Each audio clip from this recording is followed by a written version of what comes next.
Baik. Bismillahirrahmanirrahim. Assalamualaikum warahmatullahi wabarakatuh. Alhamdulillah.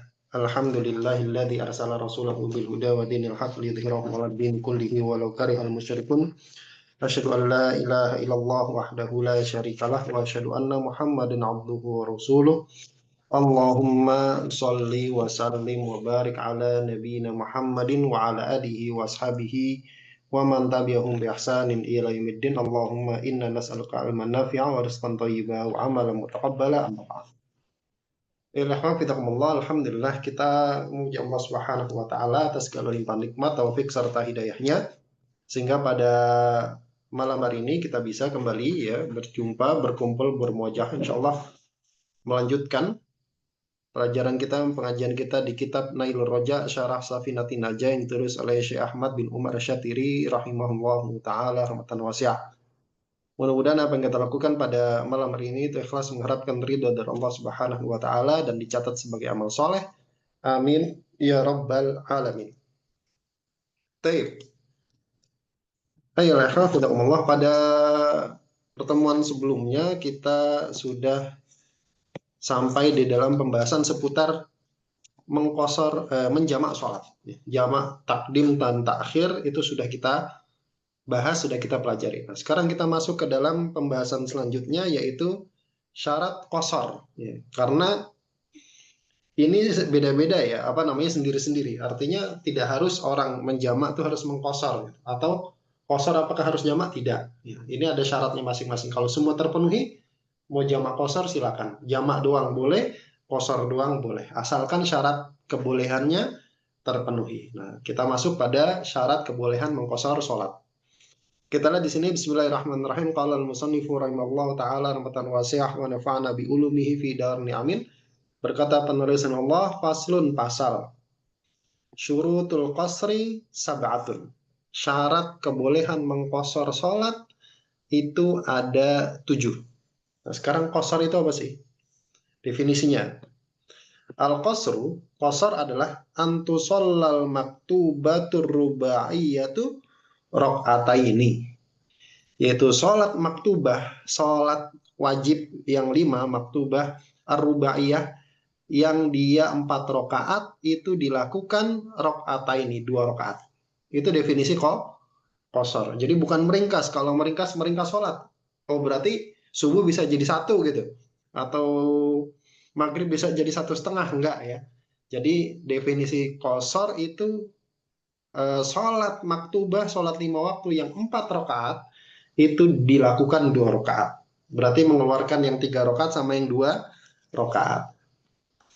Wal makna dan maknanya anna syurutal lati tushtaratu li jawazil qasri lil musafiri sab'atun. Maknanya syarat yang dipersyaratkan supaya boleh mengqasar sholat bagi musafir. Nah, ini berarti kemarin sudah kita jelaskan qasar sholat ini khusus safar. Kalau jamak enggak. Jamaah itu nanti kebolehannya macam-macam. Bahkan kadang misalkan karena pernikahan misalkan. Nah itu ada yang membahas tentang bolehnya menjamak sholat karena pernikahan. Ada. Karena sakit. Nah kalau kosor ini khusus safar. Kosor khusus safar. Berarti selain safar nggak boleh dikosor. Sab'atun. 7. Ya. Kata beliau wa biziyadatil arba'atil lati lam yadhkurha tasiru ahada asyara. Dan dengan tambahan 4 syarat yang belum disebutkan oleh penulis, tasiru, maka syaratnya totalnya menjadi ahada asyara 11. Jadi 7 yang disebutkan sama penulis Safinatun Najah, kemudian ditambah 4 sama pensyarah. Wahia dan qasar sholat itu apa saja syarat-syaratnya? Ini yang tambahan dari penulis syarah dulu ya. Yang pertama, qasdu maudiin ma'lumin. Syarat boleh mengqasar yang pertama adalah qasdu maudiin ma'lumin. Menuju tempat yang diketahui. Menuju tempat atau daerah yang diketahui. Artinya dia tahu mau kemana. Walau bil jihah. Meskipun dengan jihah arah saja. Contohnya apa? Kalhin. Mau ke negeri Hind. Ke negeri India.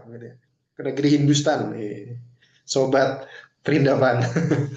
Misalkan mau pergi ke negeri India. Atau misalkan gini, India kejauhan ya. Siapa yang mau ke India kan gitu. Misalkan ke Jakarta lah. Ada orang dari Jawa Tengah, misalkan mau ke Jakarta. Lu, kamu kemana ke Jakarta? Mau kemana? Daerah mana? Ya pokoknya ke Jakarta, sampai Jakarta dulu yang penting. Nanti di sana mau kos di mana, mau tinggal di mana, mau kerja di mana, dia belum tahu. Nah, itu namanya jihad. Jihad. Jadi arahnya ke daerah Jakarta gitu kan. Mau di mananya belum tahu. Ya, pokoknya baru tinggal mau ke Jakarta. Nah, berarti kalau ada orang safar tapi ke tempat yang diketahui, yang tidak diketahui. Contohnya misalkan kayak pengembara, kayak siapa Joko Kendil gitu kan, musafir, musafir dia tapi nggak boleh kosor. Kenapa? Karena itu disebut haim kalau dalam dalam fikih itu disebut haim, yaitu apa? Orang yang pergi dari satu daerah ke daerah yang lain tapi nggak ngerti mau kemana, udah keliling-keliling aja. Nah, itu namanya haim. Nah, orang haim, pengembara ini, dia nggak boleh mengkosor sholat. Kenapa? Karena dia pergi ke tempat yang dia nggak tahu mau kemana. Nah, ini yang pertama. Kemudian yang kedua, wa taharruzu amma yunafi niyatal qasri fi dawami sholatihi. Syarat kebolehan mengkosor yang kedua adalah menghindar, ya, menghindar atau menjauhi amma dari semua perkara-perkara yunafi niyatal qasri, yang menafikan, yang bertolak belakang dengan niat kosor fi dawami sholatihi, selama sholatnya. Contohnya apa? Kaniyatil itmam. Contohnya niat itmam, niat sholat sempurna. Nah ini kalau ada orang sholat begitu ya, terus dia niat itmam di habis apa namanya sholat niat kosor, di tengah-tengah dia pengen niat itmam, nggak jadi kosor dah gitu kan. Saya pengen sholat 4 rakaat biar pahalanya lebih banyak misalkan. Nanti pembahasan mana yang lebih utama, yang lebih afdol, mengkosor atau sholat sempurna. Itu pembahasannya beda ya. Kalau apa namanya tidak lebih dari 3 marhalah, tidak nyampe 3 marhalah, maka yang afdol itu sholat sempurna. Tapi kalau sampai lebih dari 3 marhalah, yang afdol itu kosor. Yang afdol itu kosor. Nah, misalkan dia sholat nih, kemudian awalnya niat kosor, terus di tengah-tengah saya pengen sholat itmam, sholat sempurna, nggak jadi 2, jadinya 4. Maka dia harus melakukan 4. Jadi kalau di tengah-tengah ganti lagi, aduh capek nih gitu, karena ganti lagi nggak boleh. Ya, kenapa? Karena dia sudah niat itmam. Jadi niat kosornya harus dawam sampai akhir sholat. Kemudian wasyaki fi niatil kosri, atau ragu dalam niat kosor. Ragu dalam niat kosor itu maksudnya, tadi saya udah niat kosor belum ya waktu di awal? Nah, karena dalam madhab Syafi'i niat kosor itu wajib di awal. Wajib di awal bareng sama takbiratul ihram. Kalau dalam madhab Syafi'i. Maka misalkan di tengah-tengah lupa dia. Tadi niat kosor nggak ya saya? Ketika itu ragu, dia tadi sudah niat kosor atau belum, maka wajib untuk sholat itmam. Sholat 4 rakaat. Indah Syafi'iyah. Itu syarat yang kedua. Kemudian syarat yang ketiga, wa kaunus safari di gharadin sahihin. Nah ini. Dan kondisi safarnya itu untuk tujuan yang sahih, tujuan yang benar, tujuan safarnya benar. Contohnya apa? Kal haji, contohnya haji, wat tijaroti, dan berdagang. Perhatikan. La tanazzuhi wa ru'yatil bilad. Tidak untuk niat tanazzuh. Tanazzuh itu apa sih? Tanazzuh itu kalau bahasa sekarang healing. Tanazzuh itu membersihkan pikiran yang ruwet. Nah, bahasa sekarang ya, healing kan? Nah, tidak untuk niat healing wa ru'yatil bilad, dan tidak untuk ru'yatil bilad. Ru'yatil bilad itu ngelihat daerah. Ngelihat daerah tuh, kamu kemana? Mau ke Aceh. Kenapa? Saya pengen tahu orang Aceh itu kalau pagi itu sarapannya apa. Saya pengen tahu orang Aceh misalkan. Saya pengen tahu orang Aceh itu kalau nikah tuh bagaimana. Atau dia pergi ke Jepang misalkan. Pokoknya mau kemana ke Jepang. Saya pengen lihat nih orang Jepang bener nggak sih makannya pakai sumpit gitu kan? Nggak usah ke Jepang kan makan kayak sumpit. Ente ke warung mie ayam juga orang-orang makannya pakai sumpit gitu. Saya pengen lihat orang Jepang itu bener nggak makannya pakai sumpit. Nah, itu namanya ru'yatul bilad. Kalau niat safarnya untuk itu doang, nggak ada niat yang lain, maka menurut madhab Syafi'i tidak boleh mengkosor. Kenapa? Karena itu tidak dianggap sebagai tujuan yang benar.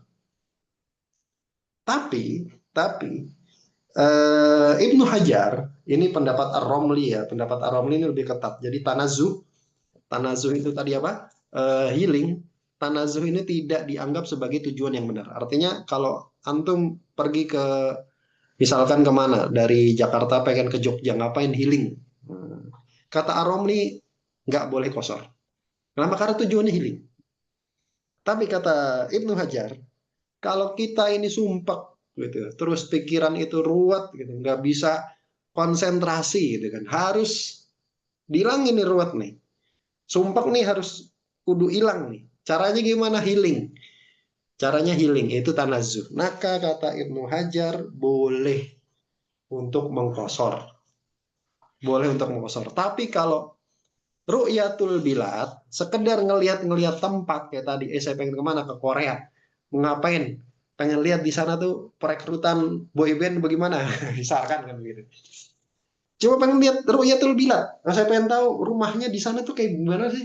Orang-orang orang-orang Jepang tuh bener nggak rumahnya kayak rumahnya Nobita misalnya? Nah itu nggak boleh tuh, nggak boleh untuk mengkosor. Paham ya? Ini nomor tiga.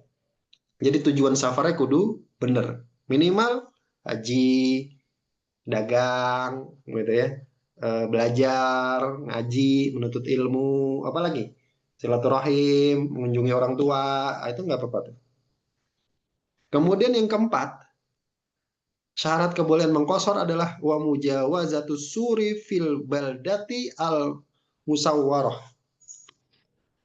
yaitu mujawazatus sur, udah ngelewati sur, pagar kota, fil baldati, pada kota yang musawwarah, yang ada pagar atau batasnya.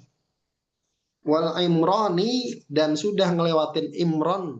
Imron itu bukan nama orang ya. Rumah, udah ngelewatin rumahnya Pak Imron. Enggak ya. Imron itu maksudnya bangunan. Fi ghairiha, pada kota yang nggak ada batas kotanya. Maksudnya gimana nih? Ini sempat saya jelaskan ya. Zaman dulu teman-teman, itu jangan dikira kayak zaman sekarang. Ya. Zaman sekarang batas kota itu hampir nggak bisa kelihatan ya. Saking udah padatnya, apalagi di Pulau Jawa gitu kan. Pulau Jawa itu penduduknya 100 juta lebih. Ya. Penduduk Pulau Jawa itu 100 juta lebih. Maka insya Allah antara batas satu kota sama kota yang lain itu nggak bisa di apa namanya, nggak bisa dilihat gitu, nggak bisa dibedakan. Tapi kalau zaman dulu itu kota itu dibatasi sama benteng, dinding kota. Ada kota yang ada bentengnya, dinding kota, ada pagernya. Atau ada kota yang nggak ada pagernya, tapi pemukiman yang ngumpul di situ. Maksudnya kalau udah keluar kota udah nggak ada apa-apaan. Zaman dulu kan di Indonesia mungkin begitu ya. Kalau sudah keluar desa atau kota udah isinya kan hutan. Gitu. Hutan apa namanya, udah nggak ada bangunan. Nah, itu namanya melewati bangunan dan melewati batas kota. Kalau ada batas kotanya, ada pagernya, maka sudah melewatin itu. Kalau kotanya nggak ada batasnya, maka sudah tidak ada lagi bangunan di sekitarnya. Nah, itu baru dia boleh mengkosor. Nah, sekarang pertanyaannya kan, zaman sekarang nih bagaimana nih untuk menerapkan hukum ini? Ya. Kenapa? Karena ini dalilnya mana nih? Karena Nabi nggak pernah itu mengkosor sholat waktu masih di Madinah, gitu ya. Di Madinah baru apa namanya, baru naik onta begitu, baru sampai ke rumah tetangganya terus kosor, nggak boleh. Nabi nggak pernah, sudah keluar kota. Makanya karena dilakukan seperti itu terus, gitu ya, nggak pernah ceritanya Nabi itu waktu safar kemudian mengkosor di rumah, tuh nggak pernah. Maka para ulama ngasih batasan, oh berarti harus di luar kota. Nah sekarang pertanyaannya kan, kota sekarang kan udah sangat luas tuh.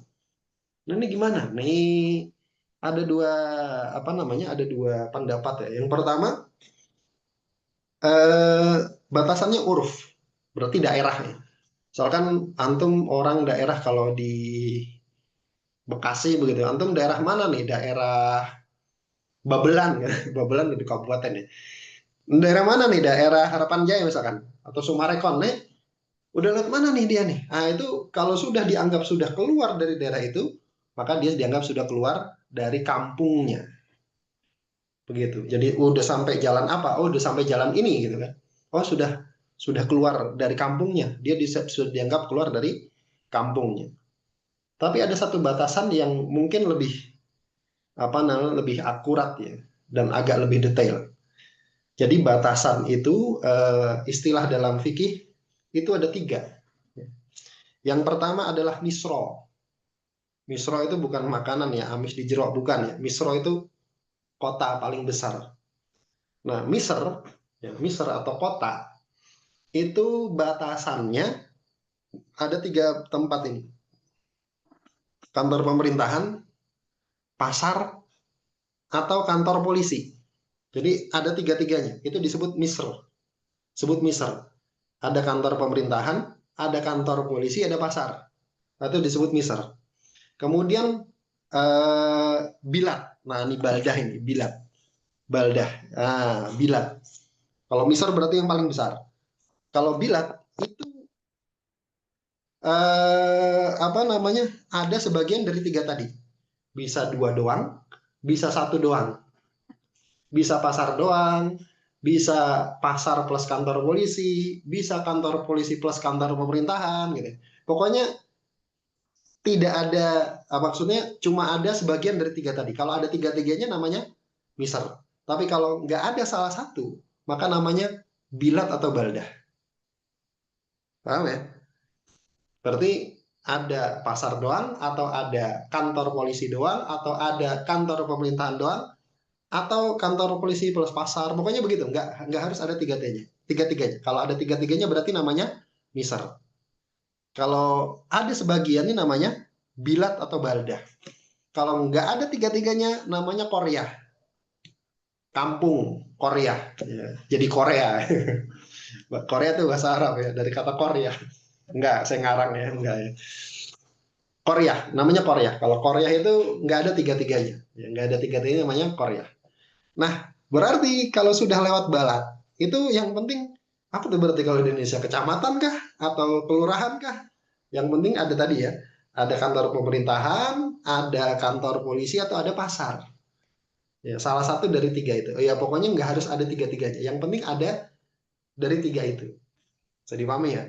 Kalau sudah keluar daerah itu, maka dia sudah dianggap keluar dari bilatnya.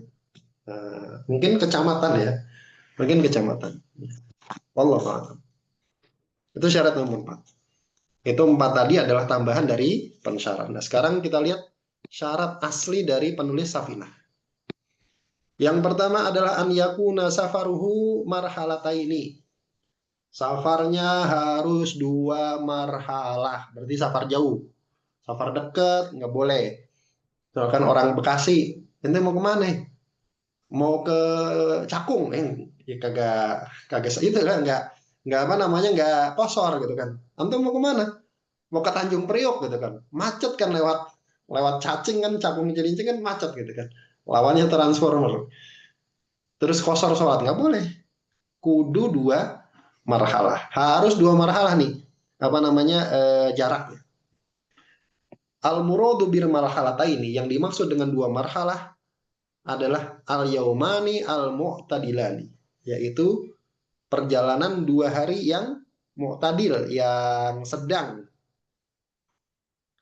Kalau jaraknya kurang dari 80 km tapi udah lewatin keluar kota. Yang penting jaraknya itu, jadi begini, syarat kebolehan mengkosor itu ada 2. Yang pertama secara umum, dia harus jaraknya itu 2 km. Terus apakah harus 2 km, 80 kilo ya minimal begitu ya.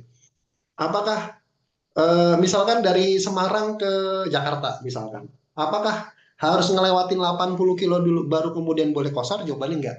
Yang penting udah keluar bilat tadi ya. Yang penting udah keluar bilat tadi, selama dia tujuannya itu sudah 2 marhalah, itu sudah boleh mengkosor. Yang penting jangan kosor di rumah ya. Kosor di rumah itu nggak tahu. Saya belum tahu ada ulama yang membolehkan kosor di rumah gitu. Belum berangkat udah kosor dia. Lo kok ente kok kosor? Iya kan mau safar. Iya kan mau safar. Belum safar ente gitu kan. Ente bisa aja nggak jadi safar gitu. Gitu. Jadi dua marhalah itu 2 hari perjalanan mu'tadil yang sedang. Yang sedang tuh maksudnya nggak ngebut banget gitu kan. Atau nggak lambat banget. Pokoknya sedang. Wihaban fakot. 2 hari ini pergi saja. Berarti cuma pergi doang. Bukan pulang pergi. Dan bukan muter-muter. Muter-muter tuh kayak sopir busway misalkan. Sopir Transjakarta gitu. Mutar, mutar, mutar, mutar. Kalau dijumlahin kan udah berapa ratus kilo tuh. Dia boleh kosor nggak? Enggak ya. Enggak. Jadi pergi saja. Bisairil hayawanati al musqolati bil ahmal. Nah ini ukuran zaman dulu ya. Kalau zaman dulu belum ada mobil, belum ada kereta. Dengan perjalanan hewan tunggangan, muskolah yang dikasih beban, artinya bawa beban, bil ahmal, yang dibebani dengan beban, gitu ya. Bawa barang. Berarti hewannya harus bawa barang, gitu. Kalau hewannya nggak bawa barang kan ngebut ya. Nah, gitu maksudnya. Ma'tibaril khoti watirhal, dan dianggap atau dimasukkan dalam hitungan 2 hari perjalanan sedang itu plus naik tunggangannya dan turun. Berarti proses naik dan turun itu dihitung gitu. Wan nuzuli linahwi sholatin, dan juga dihitung juga singgah untuk istirahat semacam sholat, wa aklin makan, wa syurbin minum, wa istirahatin dan istirahat alal adat, secara adat. Maksudnya normalnya orang begitu. Misalkan sholat ya, sholat normalnya gimana sih gitu kan? Yang normal aja lah sholat. Bukan, wah saya istirahat sholat berapa 3 jam gitu. Itu nggak normal ya. Baik begitulah.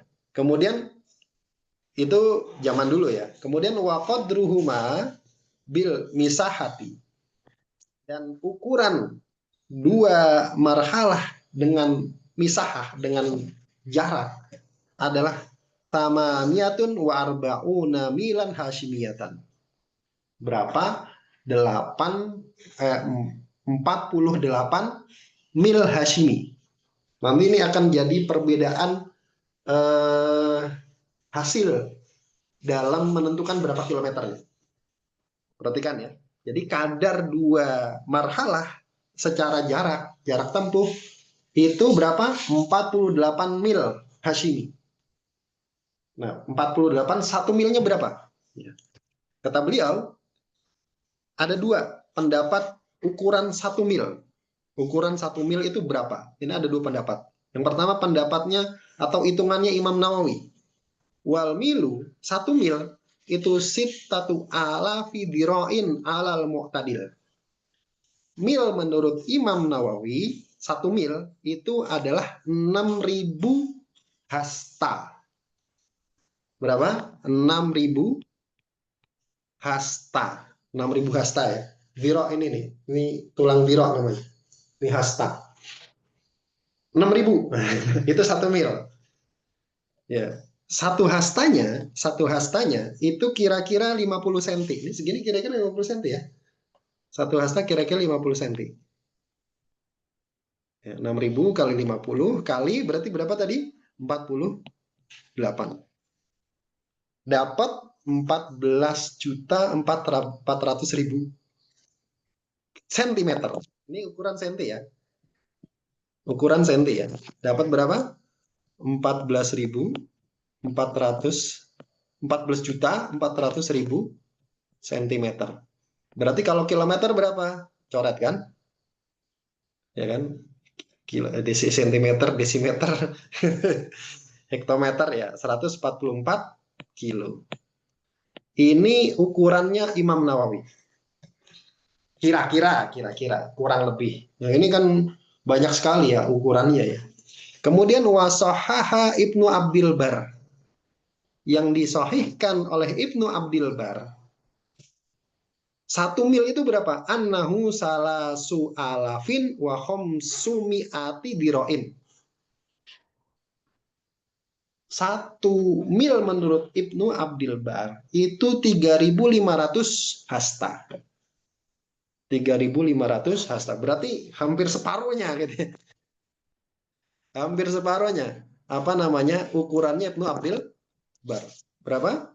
3.500 hasta. 3.500 itu hasta kan, satu hasta 50 cm berarti kali 50 kali 48 tadi.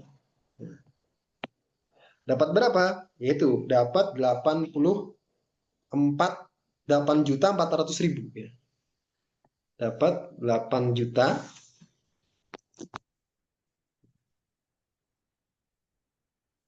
Jadi dapatnya 8.400.000. Berarti berapa kilo? 84 kilo. 84 kilo. Nah, ini menurut ukurannya Ibnu Abdil Bar ya, kira-kira 84 kilo lah. Bisa kurang.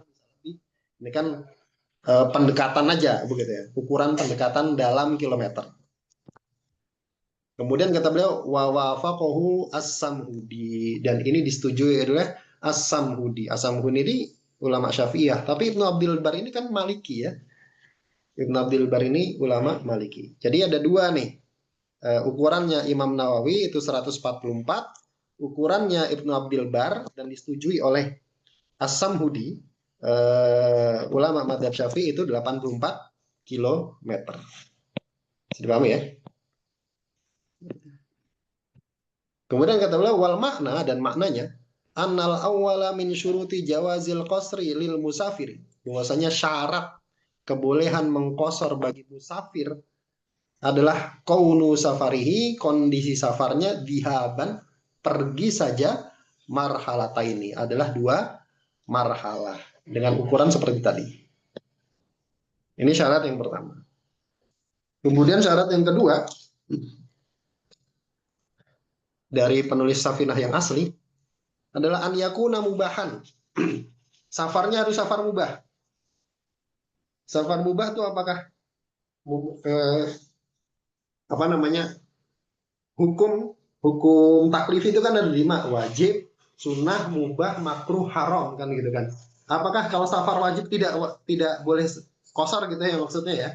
Karena kan safarnya mubah. Oh, berarti kalau safar sunnah sama safar wajib itu tidak boleh kosor? Enggak. Apa yang dimaksud dengan mubah di sini?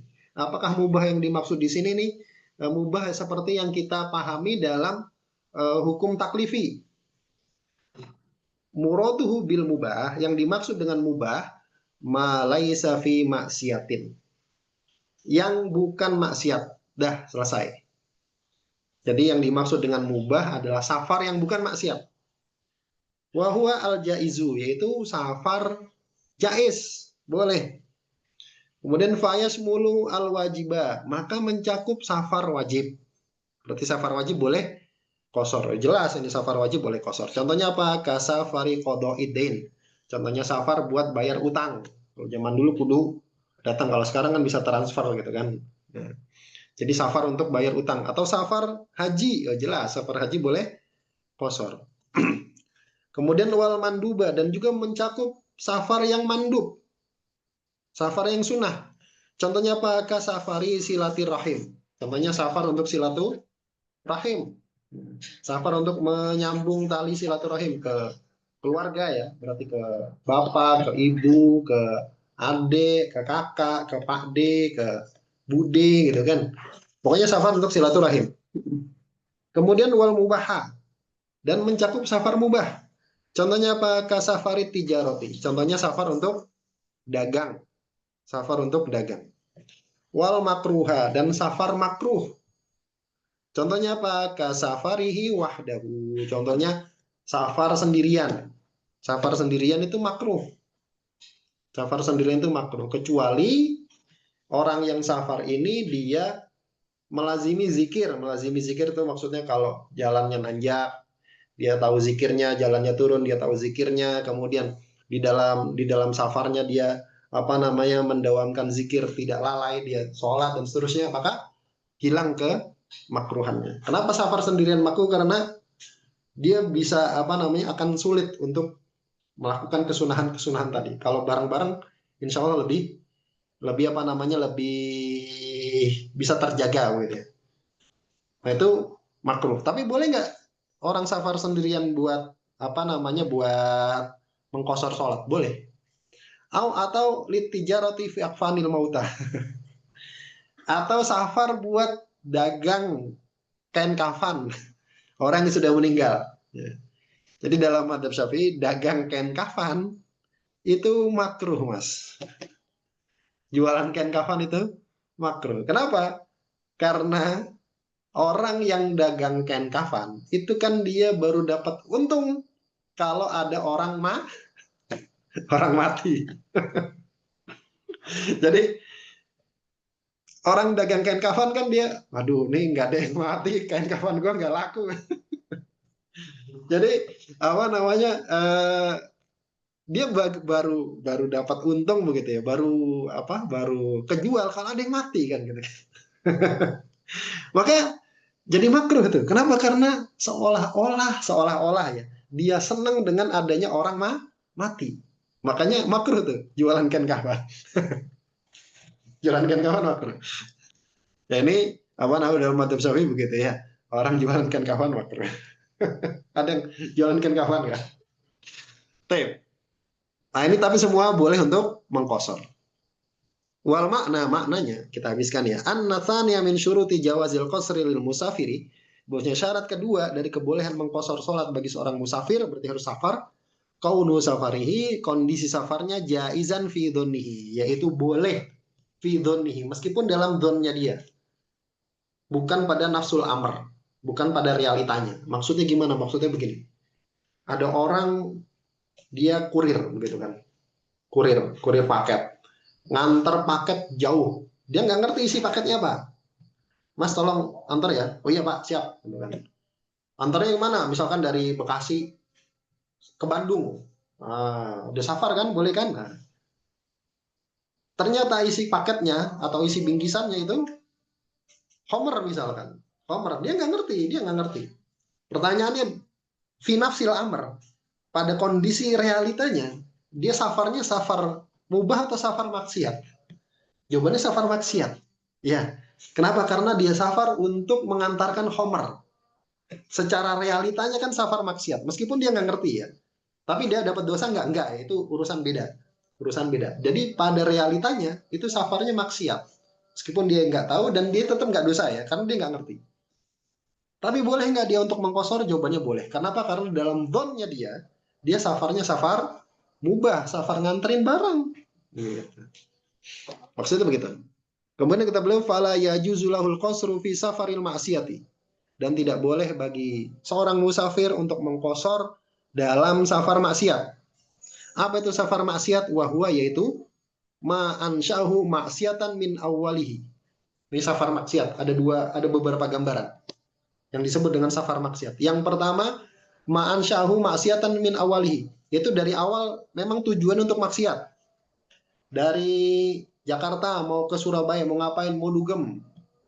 Dari Jakarta mau ke Jogja ngapain? Mau minum homer. Ada pembukaan tempat homer baru gitu kan. Harganya misalkan diskon. Ya. Datang ke sono dia. Itu namanya safar dari awal emang maksiat. Safarnya muncul dari kemaksiatan. Gitu. Ini disebut dengan safar maksiat. Maka yang seperti ini nggak boleh mengkosor. Misalkan kan dia pengen sholat juga kan. Gitu. Saya pengen biar gini-gini saya sholat gitu kan. Di tengah-tengah dia mengkosor. Nggak sah kosor. Au qalabahu maksiatan ba'da an ansya'ahu li ghairiha. Atau yang disebut dengan safar maksiat juga qalabahu maksiatan. Dia ganti niatnya di safar maksiat. Ba'da an ansya'ahu li ghairiha. Setelah sebelumnya tujuan safarnya bukan untuk maksiat. Misalkan awalnya tujuannya safar buat dagang. Dari Semarang misalkan ke Jakarta. Mau dagang. Sampai Cirebon dia dikabarin sama temannya, ntar lu kemari ya. Kenapa? Ini gue baru dapat Homer bagus, Homer baru misalkan. Oke, gue kesana, ganti niatnya jadi pengen minum Homer. Di tengah-tengah ganti. Nah itu disebut dengan safar maksiat. Maka ketika dia mengganti niatnya, nggak boleh untuk mengkosor. Oh sama fil ula. Nggak boleh. Wa yusamma fil ula, yang disebut dan dinamakan pada kasus yang pertama, yaitu dari awal memang dia niatnya maksiat, asian bis safar. Asian bis safar. Maksiat sebab safar. Artinya safar maksiat lah gitu. Wa fi tsaniyati, dan pada kasus yang kedua tadi mengganti niat di tengah-tengah, tadinya niatnya safar buat bukan maksiat terus diganti. Itu disebut apa dalam fikih? Istilahnya asian bis safari fis safar. Maksiat sebab safar di dalam safar. Nah, itu istilah dalam fikih aja ya. Kemudian kalau tobat gimana?